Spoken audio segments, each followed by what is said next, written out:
સંત શિરોમણી એવા હરજીવનરામ મહારાજના દ્વારે સંત મહાપુરુષોની પધરાવણી કરાવી અને સંતોના દર્શન કરાવ્યા એ બદલ કોટી કોટી વાર વંદન।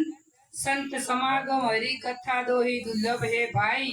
હમણાં કીધું કે ધન દોલત ની રૂપિયા તો પાપીને ઘેરે હોય, પણ આવું પરમાર્થી કાર્ય કરી અને સંતોના દર્શન કરાવ્યા તે બદલ આ પરિવારની કોટી કોટી વાર વંદન। પ્રથમ પહેલા સંત મહાપુરુષોએ કીધું કે આ મનુષ્ય જન્મ મળ્યો પણ શા માટે મળ્યો, શું કરવા માટે મળ્યો? આયો પણ દોડ્યો ને મનુષ્ય જન્મનો મરમ, શેર અનાજના કારણે મૂર્ખે કોટી ભોજને કરમ। આયો ખરી રત્ન ચિતાવણી અવતાર કીધો અને દેવોથી દુર્લભ કીધો, પણ આપણને મળી ચૂક્યો પણ શા માટે મળ્યો? ખાવું પીવું, ઊંઘ આવે તો ઊંઘવું ને મોત આવે તો મરી જવું, આવું તો જનાવરે દીવણ દીવે। તો એમાં 4 ઇન્દ્રિયનું જ્ઞાન છે અને આપણામાં 5 ઇન્દ્રિયનું જ્ઞાન છે। જો આપણામાં 5 ઇન્દ્રિયનું જ્ઞાન છે તો તમે પરમાત્માનું ભજન કરી શકો છો, તમે તમને જોડી શકો છો। કોઈ એવું કીધું ખરી ઢોરને કે તો ઢોર થાય, કૂતરાને કીધું કે તો કૂતરું થાય, પણ મોણાને કીધું કે ભાઈ ભલો થાય મોણા થા, મોણાને કીધું। એટલા માટે ગીતાજીમાં કીધું કે હે અર્જુન, તારે ભગવાન થવું નથી, તારે સંત થવું નથી, પણ મનુષ્ય બની અને તું તને જોણી છે કે આ 5 તત્વના પુતળાની અંદર હું કોણ છું। જ્યાં સુધી તમારી પારખ ના થાય ત્યાં સુધી આખા વિશ્વને ઓળખતા હો તો હું કોમ ના।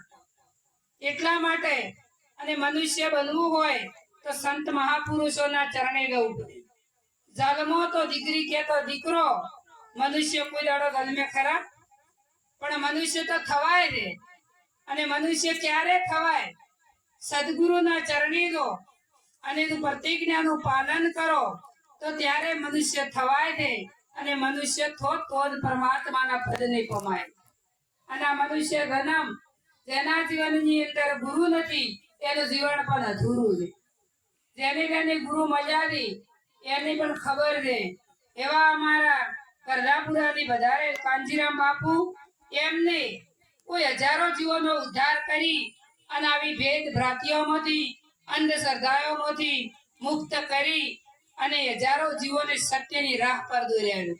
એવા ગુરુ મહારાજને પણ લાખો વાર ધન્યવાદ, કારણ કે અમારું જીવન એવું જ હતું, પણ સંતો મળતા અમારા જીવનની રાહ અમને ખબર પડ્યો કે જીવન કેવી રીતના જીવાય અને કેટલો બધો અમારા જીવનની અંદર અંધકાર હતો। આવા જો સદગુરુ ના મળે તો જીવનની ખબર પડતી। ખાય પીએ ઊંઘ આવે તો ઊંઘે, મોત આવે તો મરી જાય। માટે જાગૃત થઈ જો। આ અમૂલ્ય હીરો હાથ આવ્યો છે, આ દેહની કોઈ કિંમત નથી। 2 લાખ રૂપિયા આલો તો કોઈ એક વાસ આલે ખરા? આ અમૂલ્ય કીધો છે, કોનું કોઈ મૂલ થઈ શકતું નથી, પણ ઓની વેફળી નો સરે કેમ કે દોડી શક્યા નથી। માટે તમે કોની અંદરથી વ્યસન ફેશન થી મુક્ત થો। વ્યસન ફેશન ની વેમ પ્રભુને ભજવા દે કેમ? વ્યસનોની અંદર એટલા બધા મુશ્કેલ કે તમને પરમાત્માનું ભજન યાદ આવતું નથી। આ અમૂલ્ય હિલ્લો છે, તમે વ્યસન કરી કરી કોઈ પડીયું ગાધી, કોઈ બીડીઓ પીધી, કોઈ દારૂ પીધા। કોઈ સંત મહાપુરુષોએ કીધું કે દારૂ તો દાનવ પીવે, માનવ પીવે નહીં। માંસ મંજીરા ખાય તો રાક્ષસ માનો સही। काका कुत्ता का खाना मनुष्य की ऊपर खाए, जीवता बुद्धि जब देवी मुए 84 में जाए। એટલા માટે સંત મહાપુરુષોના ચરણે જઈ મનુષ્ય બનો, આ વ્યસનોથી મુક્ત થો। દારૂ પીઓ ને એટલે લેવરની કેટલી બગડી ગઈ અને પછી એની અંદર દવાખાને જો અને ડોક્ટરે કો કીધું કે કેટલી ખલાસ થઈ છે એટલે ઓય આઈ દોરડા ધાગા ભૂવા ચાલુ કર્યા। અરે વી કરે હે અને ઓનાથી કોઈ ઈલાજ થતો જે આ લેવરની કેટલી ખલાસ થઈ જોઈએ દોરડો કોઈ બધો ને એનાથી કોઈ મટવાનું નથી। કારણ કે આ તમને ખબર છે, એમાં તમને માતા કનડે ને તમે કનડો છો। આ તમને આછે મનુષ્ય તલમ મળ્યો છે તો જી ખો, ગોળ ખો, કાજુ ખો, બદામ ખો, ખાવા દેવો ખોરાક છે ઈ ખો। આવી વ્યસનોની અંદર મશગુલ થઈ અને આ મનુષ્ય જન્મ વેફળતા નહીં, અંધશ્રદ્ધાઓની અંદર આવતા નહીં, તમારા કર્મ સિવાય 3 કાળમાં કોઈ કનડતું નથી. એવા સદગુરુ સોમરત મજાથી કે અમને સત્ય નક્કી કરાયું છે, અમને નક્કી છે કે અમને કોઈ નડે એવું, અને આપણે કર્મ કરે એ આપણને ખબર નથી. કોઈ સતી તોરણે કીધું કે પાપ તારું પ્રકાશ જાડેજા ધર્મ તારો સંભાળ. કોઈએ કીધું ખરા કે મેલડીનો ધર્મ અભાર કે ગુગાનો ધર્મ અભાર? કોઈ ઇતિહાસ છે? તોય કોઈ મીરાબાઈ બોલ્યા કે સંત ચરણમાં દે દો અમને વાસ. કોઈ સંતો બોલ્યા કે ગુરુ ચરણમાં દેજો અમને વાસ. કોઈએ એવું કીધું ખરા કે મેલડીના ચરણમાં અમને વાસ દેજો? કોઈ ભુવાએ એવું બોલ્યો કે અમને હારે ભુવાના ચરણમાં વાસ દેજો? જે ઇતિહાસ છે? તોય આપણે આટલી બધી અંધશ્રદ્ધાઓની અંદર વેઠાણા પથ્થરની મૂર્તિ છે ને એને મૂળ પથ્થર જ કહેવાય. અને ઈ પથ્થરની મૂર્તિ કારીગરીથી એના મગજ શક્તિથી એવું કામ કર્યું કે એની કલા વાપરીને એને મૂર્તિ બનાવી. અને છે હું પથ્થર કે, અને ઈ પથ્થરની મૂર્તિ આપણે લઈ અને પ્રાણ પ્રતિષ્ઠા પૂરી. પ્રાણ એટલે હોવા દે આ શ્વાસ ચાલુ દે પ્રાણ ને, અને પ્રાણ પ્રતિષ્ઠા પૂરી હોય અને આપણે એમ કહો કે માતા કોમ કરે છે, તો આ પથ્થરની મૂર્તિની અંદર જો પ્રાણ પૂરતો હોય તો એના કુટુંબમાં કોક મરે તો પ્રાણ ના પૂરી શકે?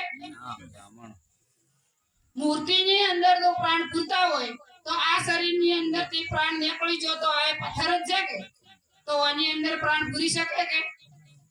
એવી પ્રાણ પ્રતિષ્ઠા પૂરી અને તમે ના તમે દીવા કરો, તમે ના તમે હાથ જોડો અને તમે ના તમે માગો. પ્રથમ પહેલા તો મનુષ્ય જન્મ મળ્યો ને એથી મોટું બીજું કોઈ ધન જ નથી. મનુષ્ય જન્મ મળ્યો એથી મોટો બીજો કોઈ અવસર જ નથી. અને મનુષ્ય જન્મ દેહ ધારે નહીં કરી શકે. ડોક્ટર બનવો તો બની શકે, હેલિકોપ્ટર ચલાવવો તો ચલાવી શકે. આ તમને ખબર છે આ રોડ ઉપર ગાડી ચાલે છે ને આકાશમાં વિમાન ચાલે છે એવું કોઈ ભગવાન ચલાવે છે? પણ આપણને ખબર નથી. ત્યારે સંતના ચરણે જ્યાં નથી અને આપણને આવી અનુભવની ઓખો મળી નથી. એટલા માટે સંતોના ચરણે લો એવા સદગુરુ ભેટ્યા છે કે કોઈની તાકાત નથી કે તમને કોઈ કરી શકે, પણ તમે તમને ઓળખતા નથી. એવા સંતોના ચરણે લો. હમણાં કોઈ બોલ્યું હતું કે સદગુરુ સ્વામીને સેવતા ધલમ મરણ મટી આ ધલમ મરણના ચક્કરમાંથી મુક્ત કરે. આવો જન્મ મરણની ભ્રતિઓમાંથી તમને મુક્ત કરે એવા સદગુરુ સેવો કે જ્યારે સૂર્ય ઉગે ન રહે રાત એવા ગુરુજી સેવીએ. એવા ગુરુ ગોતો કે જ્યારે સૂર્યનો પ્રકાશ થાય ત્યારે અંધારું ન રહે, અને જો જ્ઞાન થાય ત્યારે અજ્ઞાનતા ન રહે. એવા આપણા ધરા ઉપર નિરોત મહારાજ નિરાળી જ્ઞાનની વાતો બિરસી જાય. આપણે બધા બોર્ડ લગાયા નિરોતના, અને નિરોત નું વર્તાતું ન હોય તો નિરોત ના હો તો નિરોત નું વર્તો. નિરોત કેતા શાંતિ થાય, અને નિરોત કેતા હમદેડ માં આવે ને તો એની શાંતિ થાય ન કે થાય એવી. અને નિરોત કેતા નિરવર્તી થાય, બારી વર્તી ભટકતી હોય ને એની પાછી વાળવી પડે. નિરોત ના હો તો નિરોત મહારાજે કીધું છે કે હમ હે જોગી અલખ અનાદિ પાર બ્રહ્મ છે પારા, નામ રૂપ ગુણ નહીં અમારે કબૂ ન ધરો અવતારા.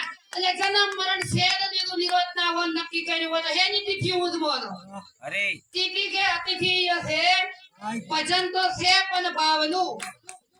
નિરોત મહારાજે શેનું ભજન બતાવ્યું? અને પ્રભુ ભેટ્યા હે ને ભેટ્યા મરણ તિથિ ના ભજનમાં પ્રભુ ભેટે ખરા? અને ભજન છે એ તિથિ છે. નિરોત ના થઈ અને નિરોત ની વાત જો કરતા હો તો સચોટ વર્તમાન ઉપર આવી ગયો નિરોત ના. નકાય નિરોત ની વાત કરશો નહીં. જેના રેના બાપ ને કોઈ જજમતું હોય તો દીકરાની લાસારી આવી જોઈએ. નિરોત નું નામ જોજો કોડ લગાવો તો સેમન નથી ભરતા. નિરોત ની વાત કરતા હો ને તો વર્તમાન ની વાત આવો મારા સદગુરુ ના બગીચામાં, એ ખબર પડે કે નિરોત ની વાત હોય. વર્તમાન ચોખ્ખું રાખો. જે આ તે જે શહીદ ગુરુએ અમારા બનાયા છે આ પાંચ તત્વનું પૂતળું છે ને ઈ તો એક દાડો નકે તમારું નથી નથી ને નથી, પણ તમને તમારું ભોન ગુજાર. એવા ગુરુ સેવો કે તમને આવી મુક્તિમાંથી મુક્ત કરાઈ અને મુક્તિ તો મુગા પાસે માંગો તો નથી, હાલ હજુ મુક્ત થઈ ગયો ને તો મુક્તિ. પણ સદગુરુના ચરણે જઈ અને તમે તમારું ભાન કરી જો, એવા સદગુરુ સેવી અને તમારા સ્વરૂપની દોખી કરી જો. આ તો કે અમે અમારું સ્વરૂપ ઓળખ્યું છે, બીજાને તો મરણ છે. લોસો છે. નિરોધ મહારાજે કીધું રે, અધિકારી હોય ને તો એના આસન ઉપર જો ગોમનો ખાલી સરપંચ આવે ને તો એ ખુરશી ઉપર બેહારો. તો નિરોધની ગાદીના અધિષ્ઠાન પદ એ દીપાવતા હોય ને તો એમના વર્તમાનમાં એમને રહેવું પડે. અને નિરોધનો વર્તમાન ન કરતા હો તો નિરોધનું નામ હુકમ લ્યો તો. જેમ સો એમ ગાવો, ગાવે બજાવે લો કરી જાવે, હરી હાથ ન આવે. નિરોધની વાત તો નિરાળી છે, એવું સચોટ છે. નિરોધ મહારાજે તો નામ સત્ય નક્કી કરાયું છે, નામ આવે જાય એવું, નામ વચગટ થાય એવું. સાચું શ્રી હરિનું નામ ભાઈઓ મુક્તિનું. આ નામ જો તમને નક્કી થઈ જાય તો આવા બંધનોમાંથી મુક્ત થઈ જાઓ. આ તો કે નામ તો નક્કી છું રે, પણ અણુ અણુમાં નક્કી કરાયો છે. અણુ અણુમાં નક્કી છે, પણ જેવી રીતના છે ની સંતના ચરણે જો તો ખબર પડે. સદગુરુના ચરણે જો અને નક્કી કરો. જ્યાં સુધી નક્કી નહીં કરો ત્યાં સુધી અંધારામાં ફરશો. જોડવાની જરૂર છે, સંતોના ચરણે જવાની જરૂર છે.